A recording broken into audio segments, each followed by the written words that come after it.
আমাদের সঙ্গে তারা তাদের দেশের রাজনৈতিক দলগুলোর যে সম্পর্ক সেটাকে দৃঢ় করতে চান, এই অবস্থা তারা তৈরি করছে। গত ১.৫ দশক আওয়ামী লীগের চোখ দিয়ে বাংলাদেশকে দেখেছে ভারত। এরপর ছাত্র জনতার অভ্যুত্থানে ফ্যাসিস্ট দলটির পতনের পর যে ধাক্কা খেয়েছে দেশটি, সেটা সামলে ওঠার চেষ্টা করছে এখনো।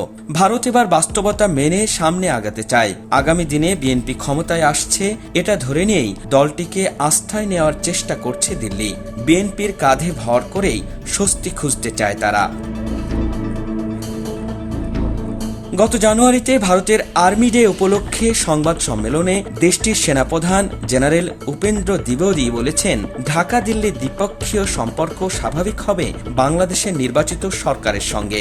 এই বক্তব্যের ইঙ্গিত স্পষ্ট। ভারত অপেক্ষা করছে বিএনপি কখন ক্ষমতায় আসবে, তারপর তারা বাংলাদেশের সঙ্গে সম্পর্ক স্বাভাবিক করার উদ্যোগ নেবে। কূটনৈতিক সূত্র বিষয়টি নিশ্চিত করেছে।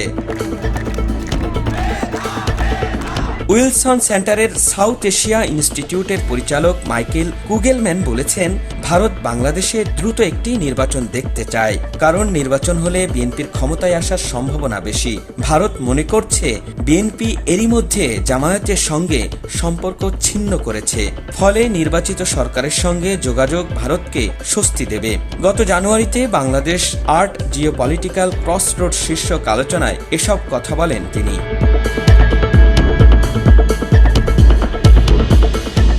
নাম প্রকাশ না করার শর্তে এক কূটনৈতিক বলেছেন, পূর্বে বৈরী সম্পর্ক থাকলেও আগামী দিনে ভারত ও বিএনপি পরস্পরের প্রতি নির্ভরশীল হবে। এই অন্তর্বর্তী সময়ে বাংলাদেশের সঙ্গে সম্পর্কে বিএনপিকেই পাশে চাইছে ভারত। বিএনপিও মনে করছে ভারতের মতো বৃহৎ প্রতিবেশীর সঙ্গে বৈরিতা রেখে ক্ষমতায় টিকে থাকা কঠিন হবে। এজন্য দর কষাকষির মনোভাবে রয়েছে বিএনপি।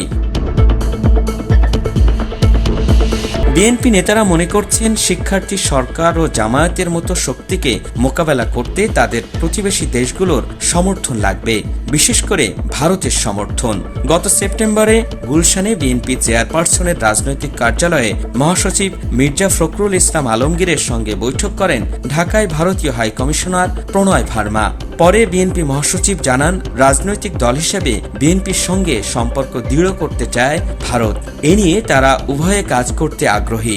আমাদের যে সমস্যাগুলো রয়েছে ভারতের সঙ্গে বাংলাদেশের, আমরা সেই বিষয়গুলো তুলে ধরেছি। আমাদের সীমান্তে হত্যা বন্ধ করার প্রয়োজন, সে কথাগুলো আমরা তাকে বলেছি। আমাদের সঙ্গে বিএনপি পলিটিক্যাল পার্টি, আমাদের সঙ্গেও তারা তাদের দেশের রাজনৈতিক দলগুলোর যে সম্পর্ক সেটাকে দৃঢ় করতে চান, এই অবস্থা তারা তৈরি করছে। 2008 সালে জাতীয় নির্বাচনে বিজয়ী হয়ে শেখ হাসিনা সরকার গঠন করে। এরপর থেকে গত বছর 5 আগস্ট পর্যন্ত হাসিনাকে ক্ষমতায় রাখতে প্রত্যক্ষ পরোক্ষ ভূমিকা রাখে ভারত। বাংলাদেশে অনুগত সরকার থাকায় আঞ্চলিক রাজনীতি সহ সার্বিক বিষয়ে স্বাচ্ছন্দ্যে ছিল দিল্লি, কিন্তু সব উল্টে দিয়েছে ছাত্র জনতার অভ্যুত্থান।